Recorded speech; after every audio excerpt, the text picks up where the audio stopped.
Bayangkan berdiri di tengah lapangan sepak bola yang megah, hamparan hijau yang biasanya jadi tempat tawa, sorak, dan harapan. Lapangan itu luas, seolah tak berujung, simbol ruang terbuka yang seharusnya jadi kebanggaan bersama. Namun, kini bayangkan ribuan lapangan itu perlahan-lahan tertutup tumpukan sampah, menutupi setiap jengkal tanah, menghilangkan warna hijau yang dulu menyejukkan mata. Ini bukan fiksi ilmiah, tapi realita Indonesia hari ini. Darurat sampah yang melanda dari kota-kota besar hingga pelosok desa. Sampah menumpuk di sudut-sudut kota, merambah ke pinggiran, bahkan ke alam yang dulu asri. Masalah ini bukan sekadar soal kebersihan, tapi ancaman nyata bagi lingkungan, kesehatan, dan masa depan generasi berikutnya. Sungai-sungai tercemar, udara tercemar, dan tanah kehilangan kesuburannya. Kita sering membuang sampah tanpa pikir panjang, seolah akan lenyap begitu saja. Padahal kenyataannya, sampah itu hanya berpindah tempat, menumpuk, dan menjadi bom waktu yang siap meledak kapan saja. CEO Badan Pengelola Investasi Danantara, Rosan Roslani, menegaskan, darurat sampah sudah di level mengkhawatirkan. Pemerintah dan masyarakat harus bergerak bersama, karena masalah ini tak bisa diselesaikan sendiri-sendiri. Krisis ini telah menyebar ke berbagai wilayah, menciptakan gunungan sampah yang seharusnya tak pernah ada. Setiap hari, gunungan itu bertambah tinggi, menandakan kegagalan sistemik dalam pengelolaan limbah.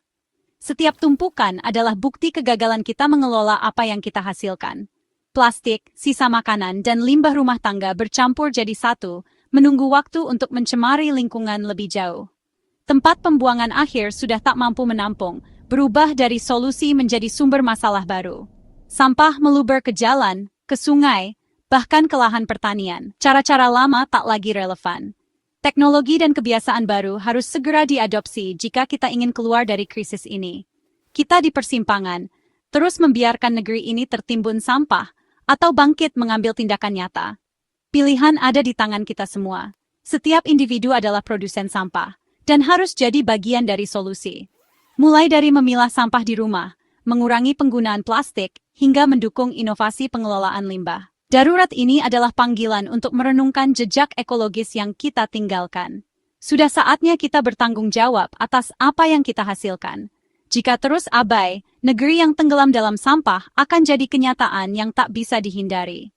Masa depan Indonesia ada di tangan kita. Apakah kita akan membiarkannya terkubur oleh sampah, atau bangkit bersama menyelamatkan negeri ini? Setiap tahun, Indonesia menghasilkan sekitar 35 juta ton sampah, jumlah yang sangat besar dan terus bertambah dari waktu ke waktu, seiring pertumbuhan penduduk dan perubahan gaya hidup masyarakat. Sampah sebanyak itu cukup untuk menutupi seluruh DKI Jakarta dengan lapisan setebal 20 cm, membayangkan kota metropolitan kita tenggelam di bawah lautan sampah.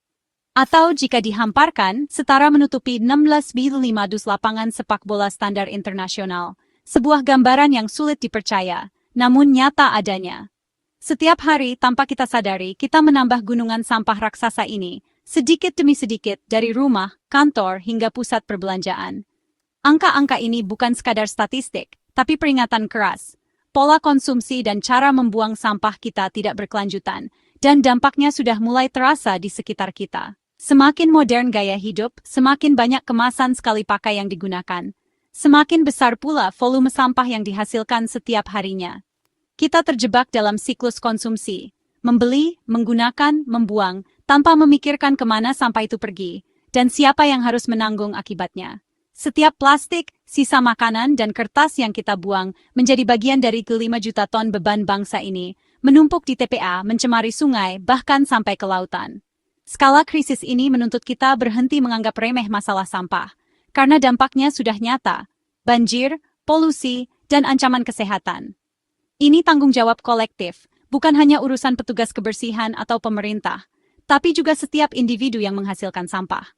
Angka 35 juta ton adalah cerminan kebiasaan kita sehari-hari, dari cara kita berbelanja, mengonsumsi, hingga membuang barang yang sudah tidak terpakai. Mengabaikan skala masalah ini sama saja membiarkan bom waktu terus berdetak, menunggu meledak, dan membawa dampak yang lebih besar di masa depan.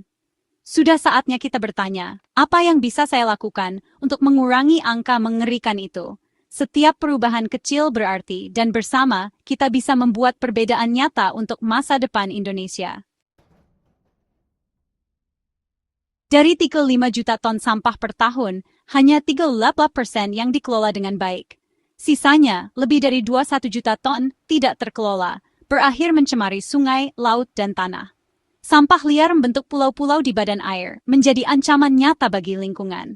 Pembakaran sampah secara terbuka masih umum, melepaskan dioksin dan furan beracun yang memicu kanker dan masalah kesehatan serius. Polusi udara dari pembakaran sampah langsung kita hirup, membawa racun ke tubuh kita. Kesenjangan besar antara sampah yang dihasilkan dan yang terkelola adalah inti darurat sampah nasional. Lebih dari separuh sampah kita setiap tahun menjadi bom waktu ekologis. Gunungan sampah di TPA bukan sekadar pemandangan tak sedap, di baliknya tersembunyi ancaman emisi gas rumah kaca. TPA menyumbang 2-3% emisi gas rumah kaca nasional, terutama metana, yang 25 kali lebih kuat memerangkap panas dibanding karbon dioksida. Emisi ini mempercepat perubahan iklim, memicu cuaca ekstrem dan bencana. Selain metana, TPA menghasilkan air lindi, cairan hitam beracun yang mencemari air tanah dan sungai. Polusi udara dari TPA dan kebakaran spontan menyebabkan masalah pernapasan bagi warga sekitar. Bau busuk menurunkan kualitas hidup.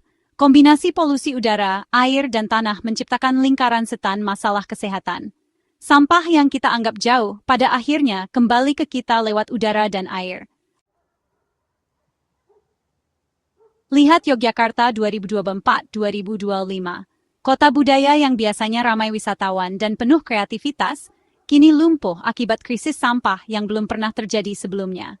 Jalanan yang dulu bersih dan nyaman berubah menjadi lautan sampah, menutupi trotoar dan mengganggu aktivitas warga sehari-hari. Penutupan TPST Piungan pada Mei 2024 memicu kekacauan besar. Sampah menumpuk di depo, pinggir jalan, bahkan di depan rumah warga. Setiap sudut kota kini dipenuhi tumpukan sampah yang tak terangkut, menimbulkan keresahan dan ketidaknyamanan. Yogyakarta yang biasanya bersih mendadak dipenuhi tumpukan sampah dan bau busuk yang menyengat.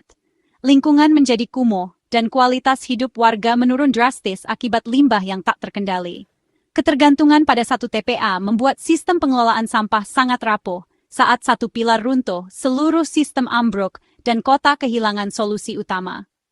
Tumpukan sampah di Piungan sering terbakar, menghasilkan asap beracun yang menyelimuti permukiman sekitar. Setiap musim kemarau, risiko kebakaran meningkat dan warga harus hidup dalam ancaman polusi udara. Warga sekitar hidup dengan polusi udara, mengalami gangguan pernapasan kronis. Anak-anak dan lansia menjadi kelompok paling rentan, terpaksa beradaptasi dengan lingkungan yang tidak sehat. Kisah Yogyakarta adalah cermin bagi kota lain di Indonesia. Model TPA konvensional pasti gagal jika tak ada solusi alternatif yang berkelanjutan dan inovatif. Setiap TPA punya usia pakai. Tanpa solusi baru dan perubahan sistem, krisis serupa akan terjadi di tempat lain, menunggu waktu untuk meledak. Menunda penyelesaian masalah sampah hanya memperbesar bencana. Setiap hari tanpa solusi berarti menambah beban lingkungan dan memperburuk kualitas hidup generasi mendatang. Krisis sampah di Piungan tak hanya mencemari udara, tapi juga meracuni air tanah. Air lindi meresap ke sumur warga, mengubah air bersih jadi barang mahal yang harus dibeli. Pengeluaran untuk air galon membebani keluarga, terutama yang berpenghasilan rendah. Memasang jaringan PDAM pun mahal, menambah beban ekonomi. Ironisnya, warga harus membayar mahal untuk air bersih, sementara lingkungan mereka rusak oleh sampah dari wilayah lain. Penyakit kulit dan diare meningkat akibat air tercemar dan sanitasi buruk. Lingkungan tercemar memicu masalah kesehatan, menambah beban biaya pengobatan. Semua ini berakar dari kegagalan mengelola sampah. Pemerintah Yogyakarta mencoba membangun TPSTR, tempat pengolahan sampah berbasis Reduce, Reuse, Recycle. Konsepnya tepat, tapi eksekusinya lambat dan kapasitasnya minim, hanya 27,5 ton per hari, jauh dari kebutuhan 600 ton. Solusi lokal seperti TPSTR ibarat memadamkan kebakaran hutan dengan seember air.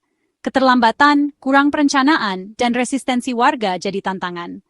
TPSTR penting, tapi tak cukup untuk mengatasi sampah perkotaan skala besar. Harus ada ekosistem pengelolaan sampah terintegrasi, dari hulu ke hilir. Solusi skala besar mutlak diperlukan agar upaya lokal tak selalu tertatih. Yogyakarta jadi pelajaran penting bagi seluruh daerah. Pemerintah kini mengedepankan program Waste to Energy, WTE, mengubah sampah jadi listrik. Sampah tak lagi sekadar limbah, tapi sumber daya energi. WTE mengolah residu sampah yang tak bisa didaur ulang, mengurangi volume hingga 90%. Teknologi insinerasi modern membakar sampah pada suhu tinggi, meminimalisir emisi berbahaya. Listrik yang dihasilkan membantu elektrifikasi dan mengurangi ketergantungan pada batu bara. Tantangan tetap ada, biaya investasi tinggi dan kontrol emisi harus ketat. Namun, WTE adalah bagian penting dari sistem pengelolaan sampah modern. Bukan solusi tunggal, tapi komponen krusial menuju masa depan berkelanjutan. Darurat sampah adalah masalah bersama, solusinya pun harus kolektif.